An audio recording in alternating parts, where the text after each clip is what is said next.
WSSU Ram Nation, I got one question for you. Have y'all recovered from homecoming last week? Look, man, we had a Ram good time in the stadium. For those of us who went in, the guys handled business against Livingstone College, put them in the dirt early. Obviously, everybody had a great time at the tailgate, the gravel lot, for whether you were with the moms and the pops and the family-friendly side. So really happy about homecoming. Hope everybody enjoyed themselves. I know there were some issues with parking and getting on campus. I know some people had some issues getting in and out on campus, but obviously this year one of the big things has been making sure that everybody gets to and from homecoming safely, and that was accomplished. So big shout out to the folks who were involved at the top. Hopefully we'll find the right mix of vigilance and making sure that the alumni are able to move about freely and be able to get that nostalgic feeling and enjoy their time on the yard. But we got the game going on that went on last week. I didn't get a chance to do a reaction video. I didn't. So I want to make sure that we react to what happened last week, as well as talk about the big game that's coming up this week as well. And a couple other things too. So we got a lot to talk about. So let's get started. So first off, again, the football game for homecoming was against Livingstone. Actually, before we get into that, please make sure you like the video. We are closely getting to 800 folks that have subscribed, and that's amazing.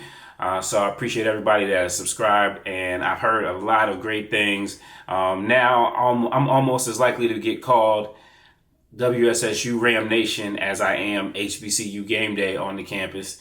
And that means a lot. That means that this platform is hitting and growing, and I'm really appreciate everybody that tunes in for this.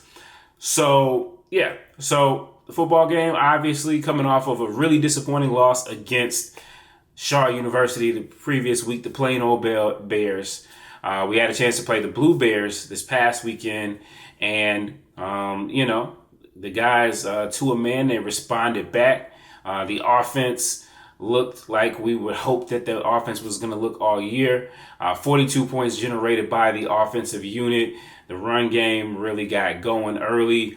Jaquan Kelly, Ruff, Noah Marshall, those guys were taking care of business. And then that opened up some passing things as well for Dalen Lee and his guys.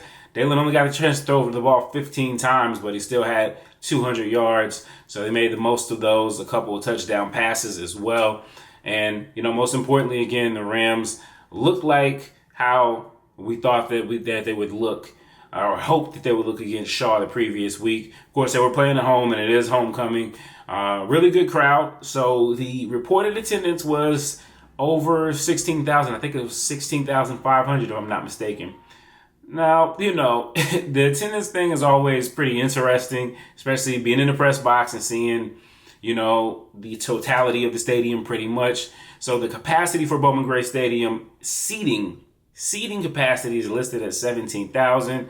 I know there's some debate as to whether or not it actually seats that many people. But then again, for me, I think you always got to remember the bowl and how many people are up around there. So, that was not only our largest crowd this year, our largest crowd since 2014 homecoming. So that was obviously a step in the right direction. I think, I don't know. I have to see how that was calculated potentially. I don't know. Maybe it was everybody who had to pay for a spot for parking included with that as well. So maybe there were people that never came in the stadium, but they were counted as paid attendance. I'm not mad at it. Anyway it goes, WSSU did not have, our home slate is finished. We had 4 games, and I don't believe none of them were below 5,000 in attendance. So our attendance numbers, I'm not a mathematician. Matter of fact, I guess I actually do still kind of actually have the numbers. Let's see if I can look at our attendance for the year. Wow. Okay, I just did this count. Well, I just looked up the stats. So our home attendance for this year is 8,000 421. Of course, homecoming is going to bump that up. But again, we didn't have any games below 5,000 folks in the seats or in the stands. So shout out to us. That 8,421 number, 71 number is going to be enough to, for sure, lead the CIAA. Well, Virginia State and Virginia Union have to play their game in Hovey Field, and they might say 15,000 people were there. So we'll see. But a really strong showing for sure this year as well. The Rams finished the home schedule 2-2. Beat Lincoln and Livingstone. Lost to the Virginia schools, but beat those two. So 2-2 at home. But that is where we are right now, and that's kind of emblematic of our season right now overall. We're 4-4 overall. So right at 500. Got 2 games to go in the last 3 weeks. This week we'll play Johnson C. Smith. Next week they will have a bye week because that's where St. Aug was normally in the schedule. And then it just so happens to be my birthday that weekend too. It works out really great. Thanks, guys. And then he'll finish out the season against Fayetteville State in Fayetteville that second weekend in November. But anyway, so home season is over with. So, yeah, shout out to everybody who came into a game this year at Bowman Gray Stadium. It's always great to have attendance. We all know that Ram Pride is a real thing, and it's authentic, and one of the best ways that you can show that is by having really outstanding home attendance. Of course, we have a stadium that seats quite a bit of people compared to the number of students that we have. And so a lot of times, like when we shoot games with HBCU game day, we're shooting kind of towards that visitor side where it can be kind of sparse and people are like, nobody's in there. And it's like, no, there's quite a bit of people in there. It's just that, anyway. So there's that. Again, great job really happy for the players and the coaches as well. Get a chance to finish out the home season with a big win. The defense handled their business. Livingstone is far from the greatest offensive unit in the world, but hey, neither was Shaw, and we saw how that turned out the week before. So for the WSSU defense to come back and really play solid and just kind of keep Livingstone cuffed, that was a really good sign for them. The offense won the time of possession battle, which is always a thing. And so, and the special teams were solid as well. So maybe their most complete performance of the season. So you can take that with them as well. As we get ready for this week's game, this week, of course, we'll be heading just down 52, then down 85 over to, and I guess, do you get off on 77? Yeah, you gotta get on 77. I haven't lived in Charlotte in a while. Get on 77 and go over to our Beatty's Ford Road campus. I'm kidding. It's Johnson C. Smith. They come into this game, as we said, we are 4-4. They are 6-1 right now. They're really hot. They just got up off a Shaw team that, again, we know what they did to us, but they were having none of that. Johnson C. Smith handled their business, a 52-0 win at Shaw's homecoming. Man, they had a lot to say when they beat us. I mean, I get it. We're Winston, but dog, 52 points on your own, put on you, and you don't score any on your own homecoming is diabolical. I remember when we lost 2019. I think it was 19-0, and that felt like horrible. So to get some team to put 52 on you on your own homecoming.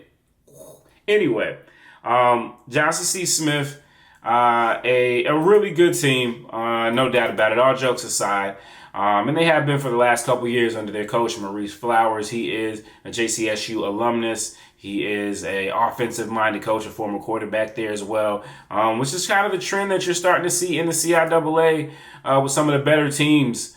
So they play really good ball. They are very efficient, and they take care of the ball. They make big plays, and they have the best defense in the CIAA. Their defensive coordinator is Barry Tripp, who is a former star defensive lineman for Winston-Salem State University. So yes, he's one of us. And he has been really good since he's been the defensive coordinator there. I believe he was the defensive coordinator with Flowers over at Fort Valley State. So, he's a guy that, is really outstanding. And he could potentially be a head coach one day. And, we're going to have some coaching discussions later on. And he's a guy that, folks definitely need to be paying attention to. And he's going to be paying attention this week. I got a chance to listen to my partner, Wally Pitt, who does the Brick by Brick series, a great propaganda series for Johnson C. Smith University. I'm just kidding. It's a documentary series, and he does a great job with it. But got a chance to hear the interview from Coach Flowers. And Coach Flowers, first off, acknowledged that this is a big game. We know Winston-Salem State, they want to beat Johnson C. Smith. This is a rivalry game. Winston and Johnson C. Smith, part of the reason it's a big rivalry is because of the distance, and the biggest alumni chapter for Winston-Salem State is in Charlotte. And there's now that we've beat them 2 years in a row for the first time, and I want to say I think it was since 75, 76 that we had beat them 2 times in a row. So we know they're going to come hungry. And also their head coach, a very good friend of mine, Robert Massey, he's a Charlottean, went to Garinger High School. We've got our work cut out for us. Coach Tripp's going to have them ready. This is what we call, this is Coach Tripp's week where he leads the team. He does a lot of the head coaching duties this week, with this being his alma mater, and knowing that might be one person on our staff that wants to beat Winston more than me, and that's Coach Tripp. Johnson C. Smith, they are a team that gets out early. They're outscoring their opponents. Man, they're outscoring their opponents 51-13 in the first quarter, and then 86-51. And then in the third quarter, they're coming out now scoring teams 91-20. So they are, our defense is definitely going to face a much different challenge than what they did last week against Livingstone College. Again, these guys they like to score, and they are unapologetic about it. They had 45 against Morehouse. Only got 10 against Virginia Union, which is interesting considering what we did. But as of late, they got 69 against Bluefield State, 31 against Virginia State, and again, that 52-point smash that they did against Shaw. So they are a very dangerous team, and we got our work cut out for us in a lot of ways. Their quarterback, his name is Kelvin Durham. He's the guy who actually played at Fort Valley. He was recruited, I believe, by their head coach, and he's come and played them and followed him there. He is, he's doing really well in terms of he's got 16 touchdowns to 5 interceptions. Not quite as high numbers as Dalen Lee, who has 19 touchdowns to only 4 interceptions. He is throwing for more yards per game. The ratings are about similar.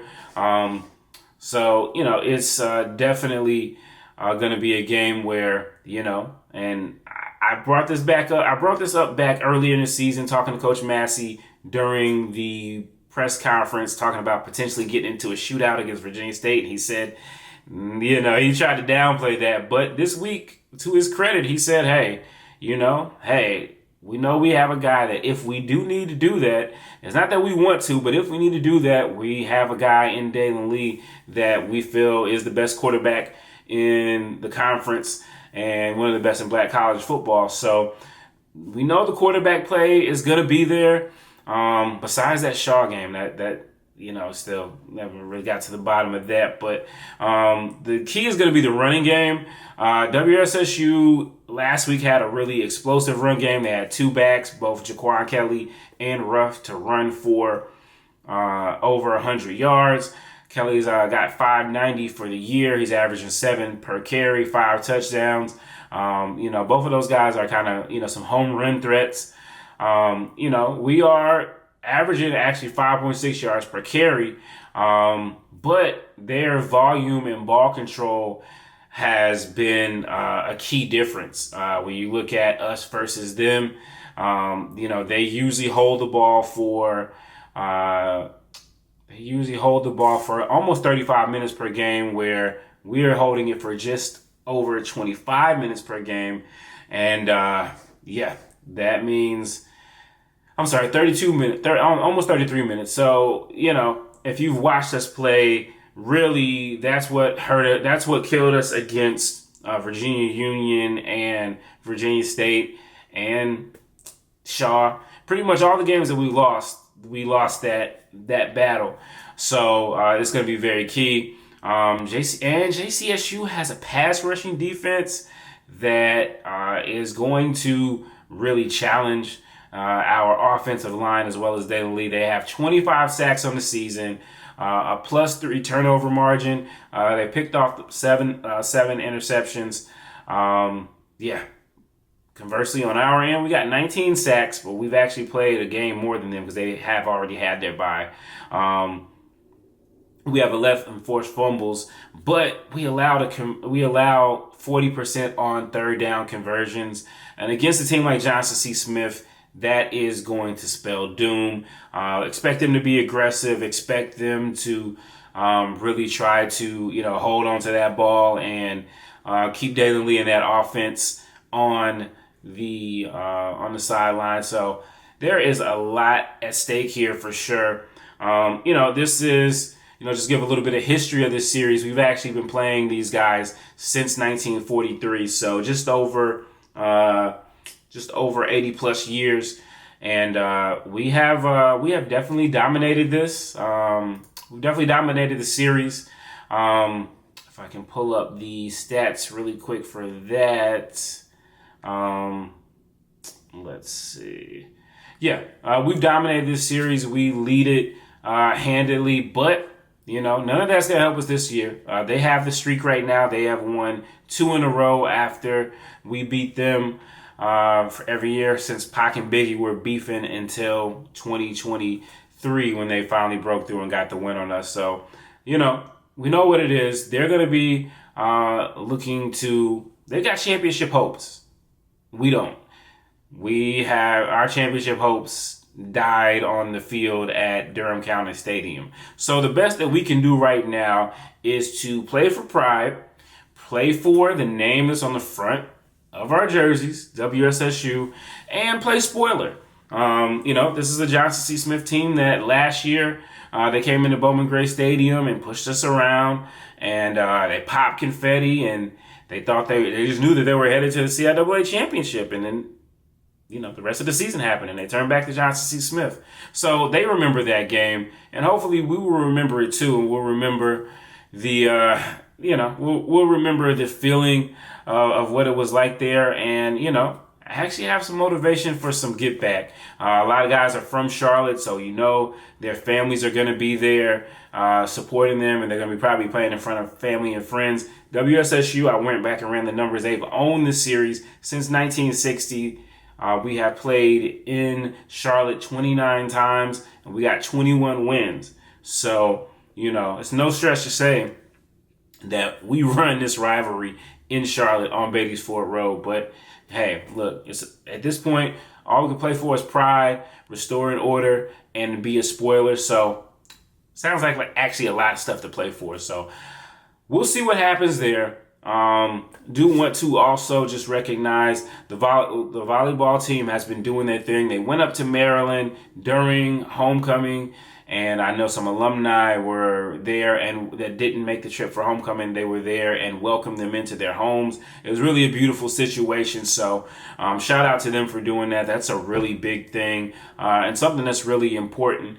For alumni and students to, not just be on separate sides of the aisle, because again, we all love WSSU. We love it from our experience when we were there, and they have a love for it now, and they represent us there. So big shout out to them. They went up and they swept their tournament that they were playing in. So playing some really good volleyball right now. I definitely want to make sure that I shout that out. Don't often get a chance to talk about that. So definitely want to do that. And then also basketball season is literally here. It's literally right around the corner. So second year for head coach Corey Thompson at the men's basketball program. We know last year Last year was a forgettable one that we won't be able to forget.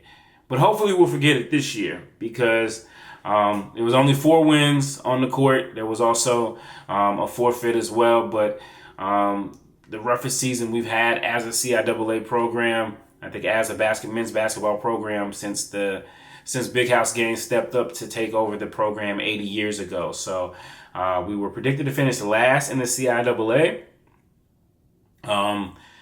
But that doesn't matter. We're still WSSU. Everybody's going to give us their best shot. That's just the way that this works.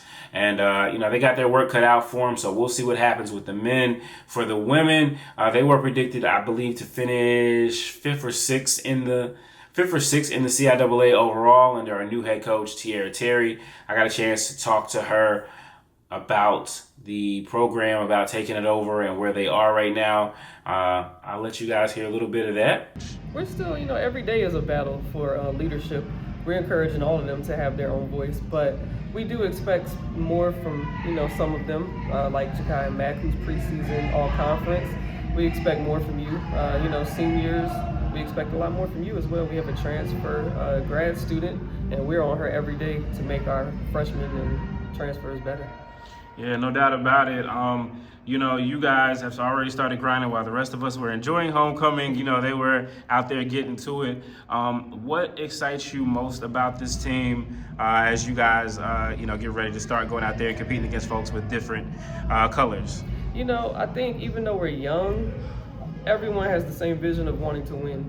So that excites me a lot, because to win, you have to start thinking about winning, and that's what got to be your mentality every day. So I think all of our players are in the mindset of winning. Yeah, so there you have it. Football season's still not over yet. We still got 2 games to go. So again, for our folks in Charlotte and Fayetteville, a chance to get out on the road and support the teams. I talked about it earlier in the season. This is a chance, we should have more red on the field than these other teams are. We know these other schools in CIAA know that we're a money game. We know that, I know Johnson C. Smith coach said that, a WSSU game is like a second homecoming, and, it's going to be that. So shout out to everybody's going to go out there and support them, as well as Fayetteville State in a couple of weeks. But, look, a lot of really great stuff going on.